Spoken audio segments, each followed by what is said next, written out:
A ďalším hosťom je Milan Hrčka. Servus Milánko, ahoj, ahoj. Konečne rovnaká moja krvná skupina, váhová kategória, dobrosrdečný človek a priamo až tam od Dolného Kubína. Milánko, ako sa cestovalo ráno? Dobre, inakšie máme viacej snehu ako vy tu na. Viacej snehu je? No, tak 26. už by sa patrilo snehu a u nás tie Vianoce predsa sú také, aké sú, no, ale štedrý deň máme za sebou. Čo ti priniesol Ježiško? Ježiško, kopec veci. Vieš, ako mám 4 dievčatka, keď každé donieslo jeden darček, takže... Takže kopec darčekov máš. Z čoho si mal takú najväčšiu radosť? Dúfam, že z manželky povieš, no. Najväčšiu radosť som mal, že moje deti mali radosť z mojich darčekov, takže asi to. To je fantázia. Čo mávate, teraz vraciam sa do minulosti, ale čo ste mali na papanie na štedrovečernú večeru? Jasné, oravská kapustnica pravá. Ako sa robí oravská pravá kapustnica? Povedzme tak recept do Slovenska. Vytrúbme to. Takže základ je dobrá kapustnica, vykysnutá, kapor a oravská klobása do toho. Počkej, kapustnicu vy už máte normálne vykysnutú? To máte balené nejak, kupujete v obchode, alebo... Zo súda. Je to kapusta iba, nie kapustnica ešte, iba kapusta. A potom čo do toho ide? No dobrá klobáska, oravská, kaprík. Aj kaprík do kapustnice? Jasné. A u vás sa to nedáva? Nie, to prvýkrát počujem. A potom kapra máte aj zvlášť, alebo už jete morky, alebo čo máte ako hlavný chod? No a do toho idú práve dubáky, ryby. Ešte aj dubáky. A potom máte aj kapra? No kapra máme, hej, kúpené. Vyprážaného? Aj vyprážané, áno. Šalát robíte majonézový, alebo obyčajný, taký octový?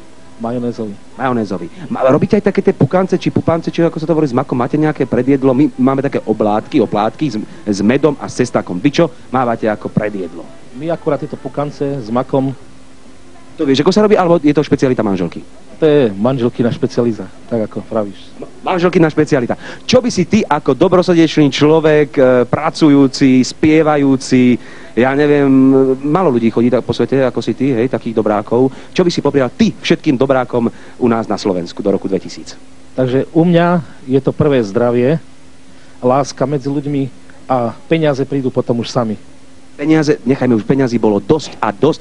My sa venujme tomu, ty si tu kvôli tomu, lebo ty nám povieš úprimne pravdu, že niečo je liek, ale to už nechám na teba a dúfam, že vy všetci sa budete len a len usmievať v tom roku 2000. Ale teraz pre vás spieva Milan Hrčka. Len úsmev je liek, je tak už to býva. Úsmev je lákavý, starosti neznáme. Úsmev je liek, však stále sa skrýva. Raz musí prísť, vždy vedie ku sláve. Svet je hriešne krutý a dobro spláca zlo. Ďalšie strasti život pripravil nám. Hlúpu, faloš i zradu vylieč úsmevom.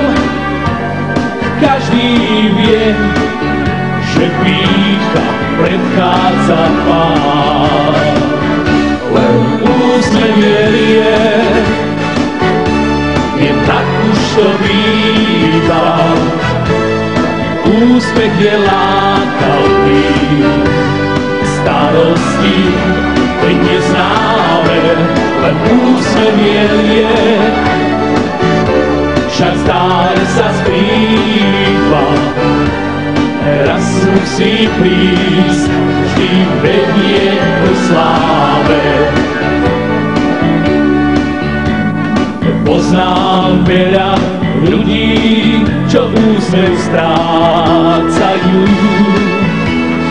1001 smutne šedivý deň.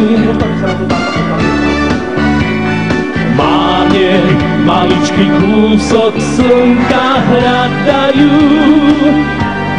Bez úsmevu nám smích zakryje tieň.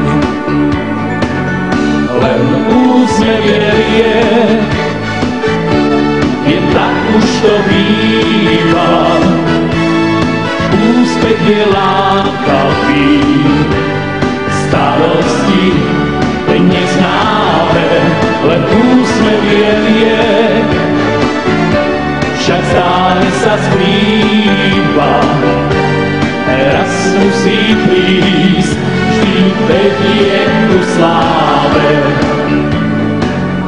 Len úsmev je liek, viem, tak už to býva. Úspech je lákavý, starosti neznáme, len úsmev je liek. Však stále sa skrýva, raz musí prísť, vždy vedie ku sláve. Raz musí prísť, vždy vedie ku sláve.